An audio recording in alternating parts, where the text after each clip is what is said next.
जम्मू और कश्मीर के राज्यपाल श्रीमान एन वोहरा जी, राज्य के मुख्यमंत्री श्रीमान मुफ्ती मोहम्मद सईद जी, केंद्र में मंत्रिपरिषद के मेरे साथी श्रीमान नितिन गडकरी जी, आप ही के प्रतिनिधि, इसी धरती के संतान, केंद्र में मंत्रिपरिषद के मेरे साथी डॉक्टर जितेंद्र सिंह जी, राज्य के उप मुख्यमंत्री श्रीमान निर्मल सिंह, राज्य सरकार में मंत्री श्रीमान सैयद मोहम्मद जी, श्रीमान सुनील कुमार शर्मा, श्रीमान मोहम्मद अशरफ मीर, श्रीमान पवन कुमार गुप्ता और विशाल संख्या में पधारे हुए मेरे प्यारे भाइयों और बहनों,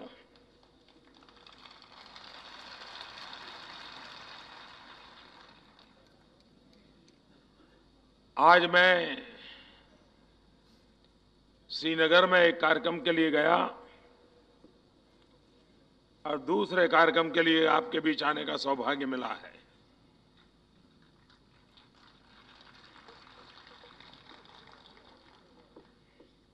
हम वर्षों से एक बात सुनते रहे हैं कि अगर विकास करना है तो 3 बातों पर प्राथमिकता देनी पड़ती है: बिजली, पानी और सड़क। ये 3 मूलभूत व्यवस्थाएं अगर विकसित हो तो समाज की अपनी ताकत होती है, को विकास की नई ऊंचाइयों को पार कर लेता है।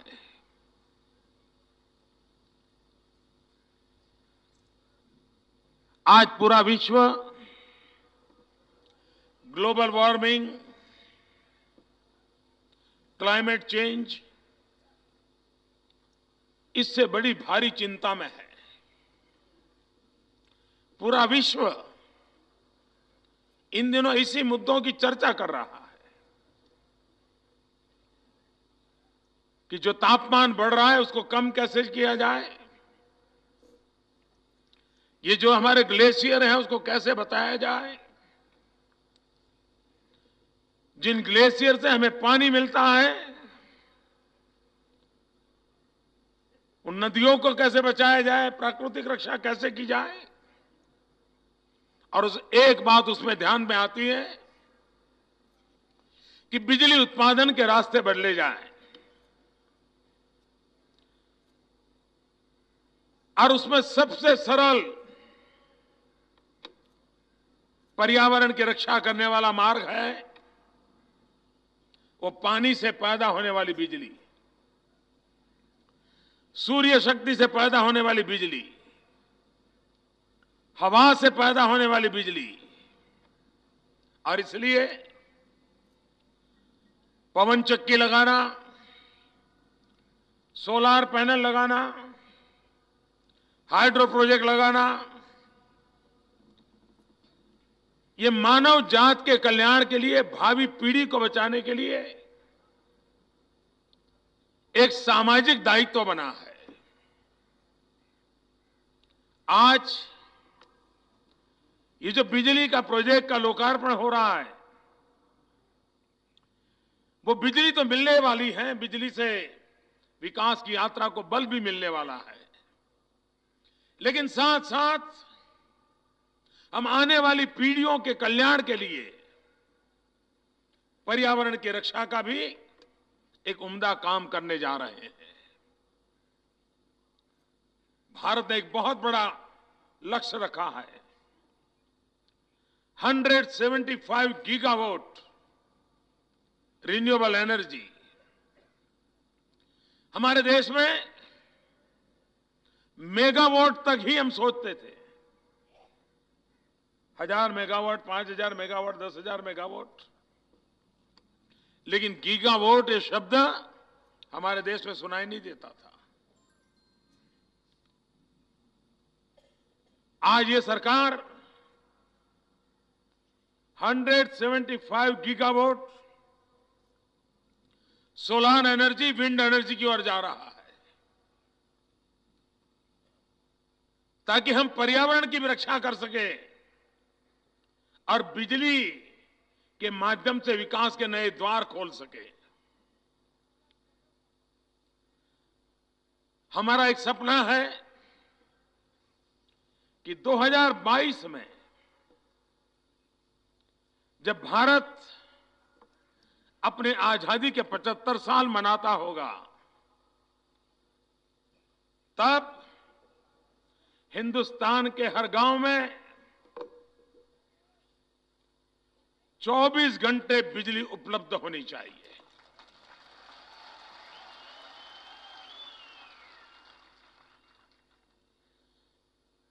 इस काम को गति देने के लिए मैं रेगुलर मॉनिटरिंग खुद करता हूं। कुछ दिन पहले मैंने एक मीटिंग में पूछा कि हमारे देश में कितने गांव ऐसे हैं कि जहां अभी बिजली का खंभा भी नहीं लगा है, और ध्यान में आया आजादी के करीब करीब 70 साल होने जा रहे हैं, 18,000 गांव इस देश में ऐसे हैं जहां बिजली का खंभा भी नहीं लगा है।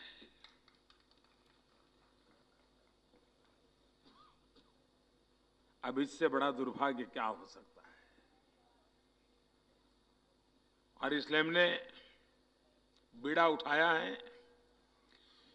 1000 दिन में जो काम 70 साल में नहीं हुआ, 1000 दिन में मुझे 18,000 गांव जहां बिजली पहुंचानी है।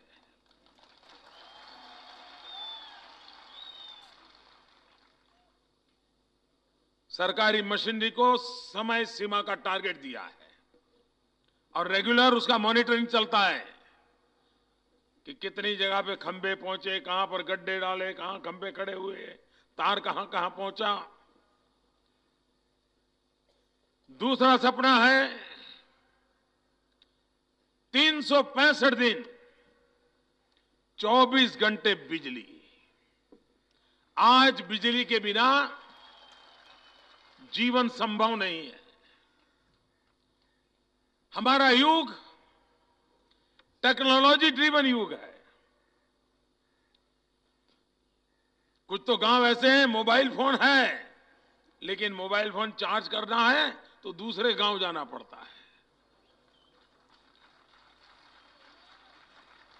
ये स्थिति बदलनी है और इसलिए 24 घंटे बिजली अगर पहुंचानी है तो देश में व्यापक रूप से बिजली का उत्पादन करना जरूरी है। कोयले से बिजली मिल रही है, गैस से बिजली मिल रही है, लेकिन अब हम ध्यान केंद्रित कर रहे हैं। आज मैंने श्रीनगर में जम्मू कश्मीर और लद्दाख इस क्षेत्र के सर्वांगीण विकास के लिए 80,000 करोड़ रुपए का पैकेज घोषित किया है।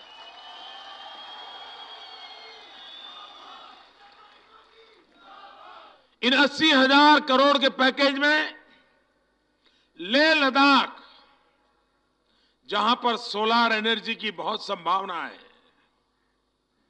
वहीं सोलर एनर्जी से बिजली तैयार हो और लेह लद्दाख और करगिल के इलाके में वहीं से बिजली उपलब्ध हो, उसका भी इस पैकेज के अंदर व्यवस्था की है।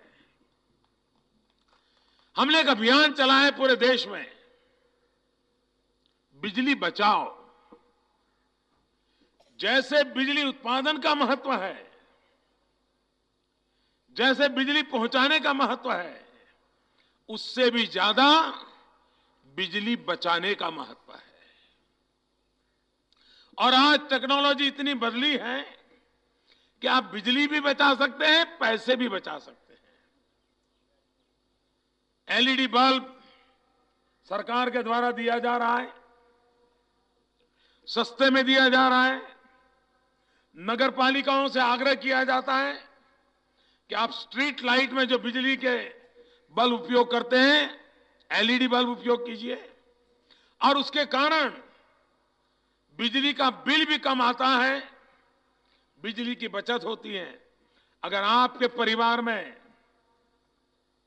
आज आप ट्यूबलाइट और पुराने वाले बल्ब उपयोग करते हैं, लेकिन अगर एलईडी बल्ब लगा दें तो एक परिवार को 50 रुपया, 100 रुपया, 200 रुपया बिजली का बिल कम हो जाएगा, आपका पैसा बच जाएगा। और बिजली बचेगी तो गरीब के घर में हम बिजली दे पाएंगे। तो बिजली का उत्पादन, बिजली पहुंचाने का प्रयास, रिन्यूएबल एनर्जी, स्वच्छ भारत मिशन पर हम काम कर रहे हैं। वेस्ट में से वेल्थ, शहर का जो कूड़ा कचरा है उसमें से बिजली कैसे पैदा करें ताकि सफाई भी हो और बिजली का उत्पादन भी हो, उस पर भी योजना चल रही है। और इसलिए विकास की नए क्षेत्रों में प्रवेश करने के लिए, उद्योगों को लाने के लिए, टेक्नोलॉजी के लिए बिजली का महत्व अनिवार्य हो गया है। आज दूसरा एक प्रोजेक्ट हो रहा है रोड का। हम जानते हैं कि एक जमाना था जब लोग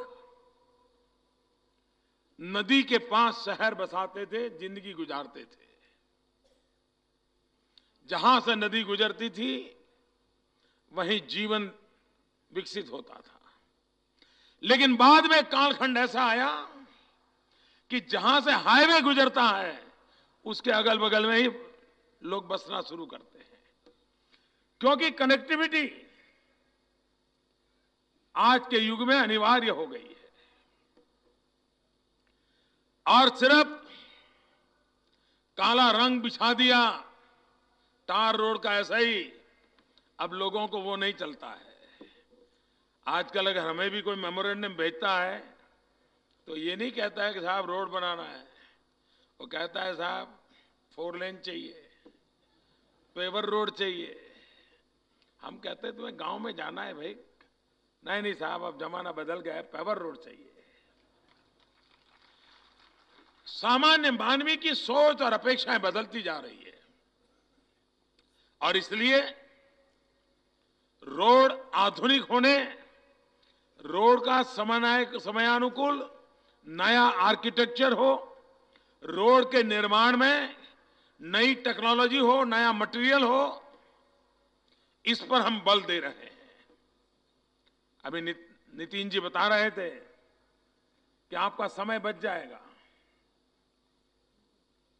अब हमारे यहां कहा जाता है टाइम इज मनी। अगर अब समय बचता है तो कितने पैसे बचते हैं। अगर जम्मू से मुझे श्रीनगर जाना है और अगर 10-12 घंटे के बजाय 2-4 घंटे में पहुंचता हूं तो मेरा पूरा दिन बच जाता है। और इसलिए अब जो रोड बनाने होते हैं इन बातों को ध्यान में रखकर बनाया। पहले से आज रोड बनाने के खर्च बढ़ गए हैं क्योंकि क्वालिटी में इंप्रूवमेंट आया है, मटेरियल में बदलाव आया है, टेक्नोलॉजी बदल गई है। जम्मू श्रीनगर के बीच का ये रोड देश में जो टूरिस्ट के नाते जो यहां आते हैं उनके लिए ये रोड, ये टनल देखना, ये भी एक टूरिज्म बनने वाला है। लोग कहेंगे हवाई जहाज से नहीं जाना है, ये 9 किलोमीटर की टनल देखे तो सही कैसी है। भारत की इतनी बड़ी लंबी टनल, जरा एक बार मुलाकात तो करें, वो टूरिज्म का केंद्र बन जाएगा, आप देखना। और इसलिए विकास को ऐसी ऊंचाइयों पर ले जाना, उस दिशा में हमारा प्रयास है। आने वाले दिनों में रेल हो, रोड हो, पानी हो, बिजली हो, ये आधुनिक रूप से लोगों को कैसे मिले, उस पर हम काम कर रहे हैं। आज जो 80,000 करोड़ का पैकेज दिया है, उस 80,000 करोड़ के पैकेज में पिछले वर्ष जो बाढ़ आई, जम्मू की तरफ कच्चे मकान थे, गांव के गांव ढह गए। मैं उस समय यहां आया था। श्रीनगर के अंदर पक्के मकान थे। हमने जो पैकेज दिया है उसमें जम्मू में बाढ़ के कारण जो नुकसान हुआ है, श्रीनगर में जिनको बाढ़ के कारण नुकसान हुआ है, उन सबको ताकत देने का प्रयास है। जिनके व्यापार को नुकसान हुआ है उनको खड़े करने की कोशिश है। कहीं अस्पताल, कहीं स्कूल, कहीं रोड, कहीं पुलिया, उसका जो नुकसान हुआ है उसे भी फिर से कार्यरत करने की दिशा में जो करना पड़े वो भी उसमें व्यवस्था है।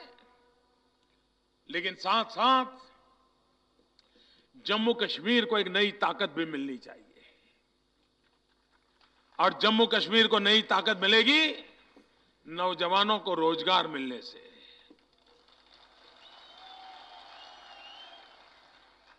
रोजगार के अवसर कैसे उत्पन्न हो,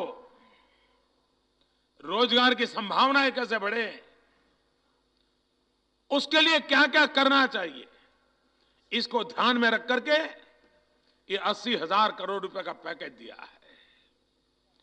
अब जैसे इसी जम्मू कश्मीर में 5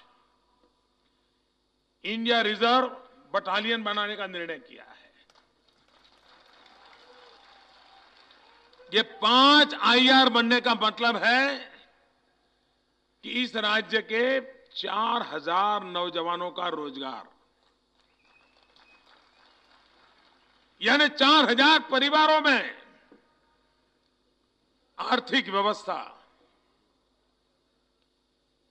ऐसे तो अनेक विषय लिए हैं, स्किल डेवलपमेंट का, शिक्षा के लिए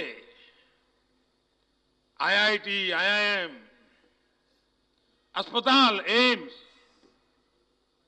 ये सारी व्यवस्थाएं विकसित होती है तो जब उसका निर्माण होता है तब तो लोगों को रोजगार मिलता है। लेकिन निर्माण होने के बाद भी विकास के लिए नए अवसर उत्पन्न होते हैं, रोजगार के नए अवसर उत्पन्न होते हैं। शायद हिंदुस्तान में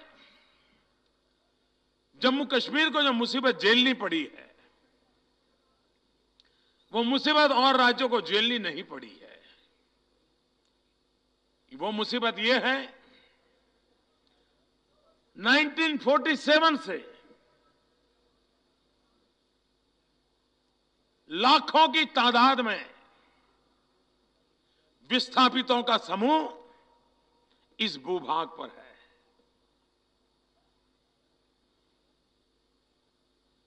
करीब करीब इस राज्य के 15-20% जनसंख्या एक विस्थापित के रूप में है। ये छोटी वेदना नहीं है, ये बहुत बड़ी पीड़ा का विषय है। ये समय की मांग है कि 47 के विस्थापित हो या कश्मीर से निकाले गए पंडित हो, इन सब के पुनर्वसन के लिए, उनको एक सम्मानजनक जिंदगी जीने के लिए व्यवस्था करना आवश्यक है। इस 80,000 करोड़ के पैकेज में 47 से लेकर के अब तक जितने विस्थापित परिवार हैं उनके पुनर्वसन का भी उसमें योगदान, प्रावधान है। कहने का तात्पर्य यह है कि जम्मू कश्मीर जिन जिन समस्याओं से जूझ रहा है उन सभी समस्याओं को एड्रेस करने का इस 80,000 करोड़ के पैकेज में प्रयास है। साथ साथ जम्मू कश्मीर हिंदुस्तान के अन्य राज्यों की बराबरी में आर्थिक ताकत के साथ अपने पैरों पर कैसे खड़ा हो, जम्मू कश्मीर का नौजवान रोजगार का हकदार कैसे हो, विकास की नई क्षितिज जम्मू कश्मीर में कैसे नजर आए, टूरिज्म फिर से कैसे पनपे, इन सारे विषयों को ध्यान में रख करके ये 80,000 करोड़ का पैकेज जम्मू कश्मीर के इतिहास में ये सबसे बड़ा पैकेज है, सबसे बड़ा पैकेज है। और मैंने आज श्रीनगर में कहा है, आप जितना तेजी से खर्चा करोगे, आप जितना परफेक्ट प्रोग्रेस करोगे, जितना पाई पाई का हिसाब पहुंचाओगे, तो लिख लीजिए,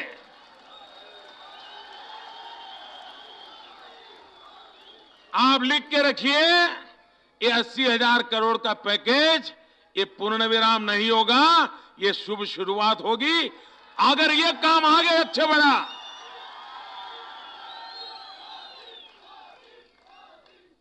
और इसलिए ये 80,000 करोड़ एक सैंपल है। आप कैसे लागू करते हैं, कितनी तेजी से लागू कर सकते हैं, कितना अच्छे ढंग से लागू कर सकते हैं, जनता कितनी इसमें भागीदार बनती है, तो फिर दिल्ली का खजाना और दिल्ली का दिल दोनों जम्मू कश्मीर के लिए समर्पित है।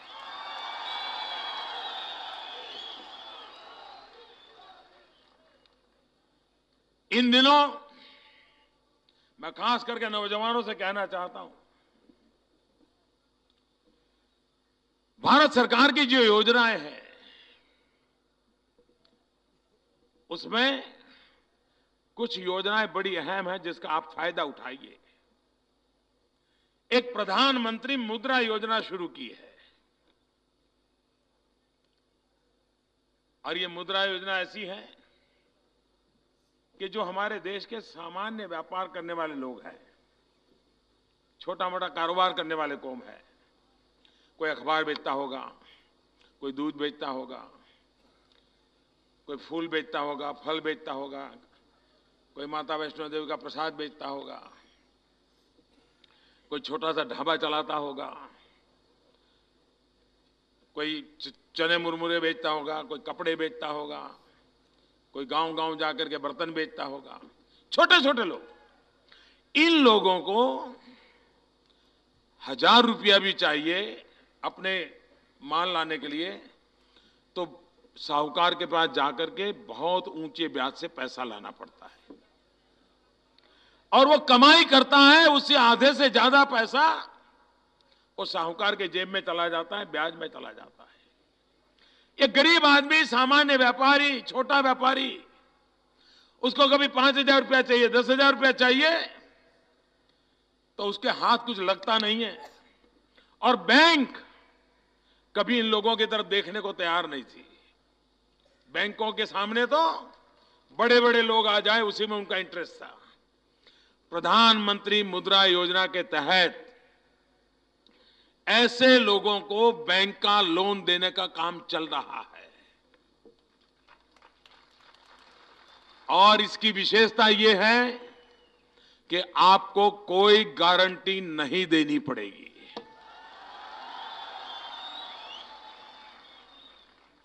50,000 रुपया तक आपको ये रुपये मिल सकते हैं, और आप अपना कारोबार शुरू कर सकते हैं। आप तो अपने आप को तो रोजगार देंगे, साथ में आप एक आध दो व्यक्तियों को रख लेंगे तो उनको भी रोजगार मिलता है। अब तक 60 लाख लोगों को इस प्रकार से पैसे दिए जा चुके हैं पूरे हिंदुस्तान में। मैं जम्मू कश्मीर के नौजवानों को कहता हूं कि आप बैंकों का संपर्क कीजिए, प्रधानमंत्री मुद्रा योजना को समझिए, योजना लेकर के जाइए, और आप भी अपने पैरों पर खड़े हो जाइए। ये बैंक आपके लिए खड़ी हुई है।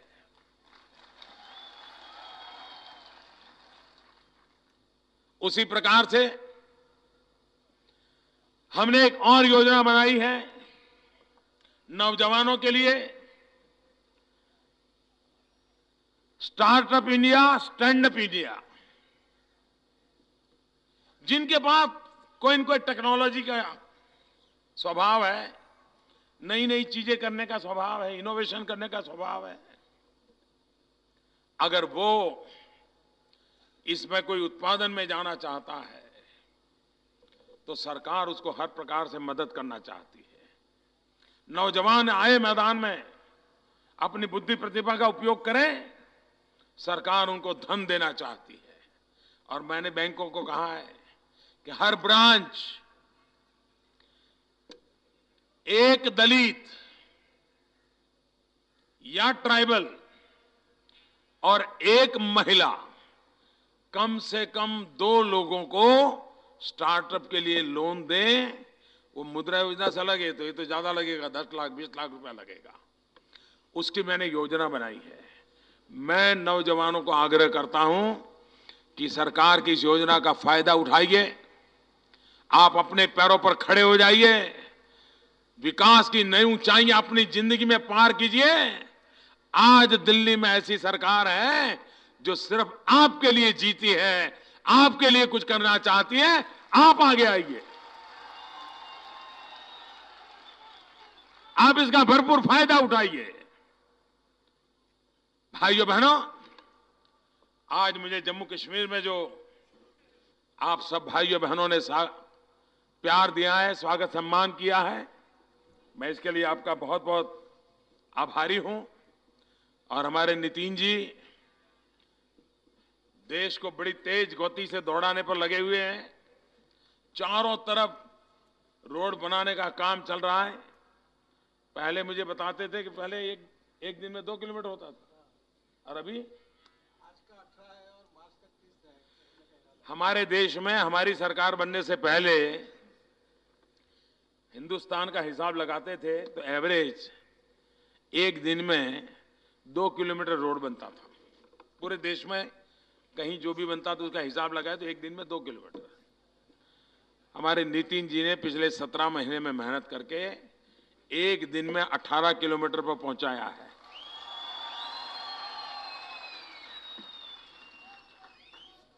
काम कैसे होता है, कुछ लोगों को तो यही समझ नहीं है कि इसको काम कहा जाए या नहीं कहा जाए। उनको तो समझ ही नहीं आता है। अब मुझे बताइए, 15 अगस्त से 26 जनवरी के बीच में 10 करोड़ बैंक के खाते खुल जाए। जिस गरीब को कभी बैंक के दरवाजे पर जाने का सौभाग्य नहीं मिला था, इसको काम कहा जाए कि नहीं कहा जाए। हिंदुस्तान में 1 साल के भीतर भीतर सभी गर्ल चाइल्ड स्कूलों में टॉयलेट बनाने का काम पूरा हो जाए। 4 लाख से ज्यादा स्कूलों में टॉयलेट बन जाए। इसको काम कहा जाए कि नहीं कहा जाए। लेकिन जो आपको समझ आता है ना, उनको नहीं आता है।